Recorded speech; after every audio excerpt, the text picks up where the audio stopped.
Mr. Chairman and members of the board, let me first thank you for the opportunity to address you this afternoon. I come before you today as an advocate for our students, and I respectfully request that you amend policy KHC or adopt additional policies to prevent our schools from becoming religious battlegrounds.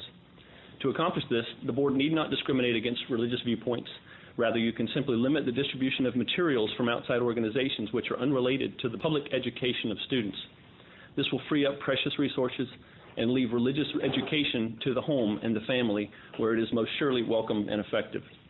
My interest today is not to engage in a conversation about the value of religious scripture, regardless of what the Christian Bible, the Catholic Bible, the Hebrew Bible, the Quran, the Book of Mormon, the writings of L. Ron Hubbard, pagan spell books, the Satanic Bible, or any of the many dozen religious texts have to offer. This is not the place for public policy. My greatest concern is that outside organizations with stated objectives that directly contradict your own have forced your hand to allow their participation in a limited public forum provided under school board policy. For instance, on the website of World Changers of Florida, the sponsor of the recent Bible distribution, the first item on the page entitled Our Objectives reads, quote, to support the biblical account of creation, including having creation theory taught in our public schools. This also includes defending the use of Christian prayer and Bible readings in public schools. The U.S. Supreme Court has unequivocally decided that both of these objectives are unconstitutional. It's extremely troubling to many in our community, and I imagine as well to administrators, teachers, students, and especially parents, that the school board would allow groups with stated objectives so contrary to what is not only permissible but desired in our public schools. This is only the first of many cases you're sure to face where the objectives of organizations requesting access to the captive audiences on campus are clear in contradiction to the goals of the public school system. We can all appreciate the right to disagree and advocate for a different course, but you as a board are not obligated to permit this group's request under an appropriately amended policy. An equally fair and legally defensible policy would prohibit the use of your schools as religious combat zones where students are viewed as souls to be won and lost in efforts that serve merely to grow congregations. Minor changes to policy KHC would prevent claims of viewpoint discrimination and still provide a limited public forum which meets the goals of this school board. I beg you to restrict the distribution of materials to these three sources. 1, government agencies.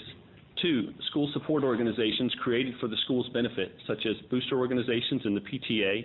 Or 3, institutions with common public education as their primary objective, such as test preparation, scholarship, or college and university materials. This is not viewpoint discrimination, but a reasonable restriction that would simply stop all distributions unrelated to students' education. Parents who would like their children to receive religious literature or instruction can easily find this in any one of the hundreds of churches, synagogues, or mosques in Orange County. Allowing outside organizations into the schools also places additional burdens on the already strapped assets at your discretion and provides no accompanying benefits in return. Resources are consumed for background checks on volunteers who may not intend to serve the schools beyond the day of the distribution. The legal department, the additions team, and the school principal spend hours planning and coordinating the event. Finally, office and custodial staff are compelled to spend time on the day of the event with setup and takedown of tables. Most importantly, preventing contact with students and volunteers will require constant vigilance. During the recent Bible distribution, the table at one school was, in fact, attended by an adult who freely interacted with students in an issue we're addressing with council now.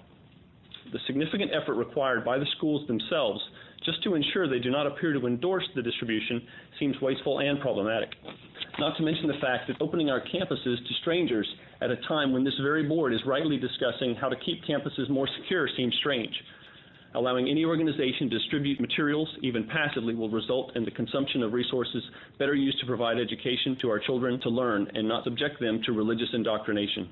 Now multiply all of this by the number of organizations who would request the opportunity to distribute materials, and I fail to see how the requirement to meet, quote, a legitimate purpose of Orange County Public Schools, or, quote, a legitimate community need is being fulfilled. It seems that quite the opposite is in fact the case. The board should at the very least interpret its current policy so as to prohibit any distributions not directly related to the public education of students and leave the business of their faith to the family, in the home, and the places of worship of their choosing. Thank you.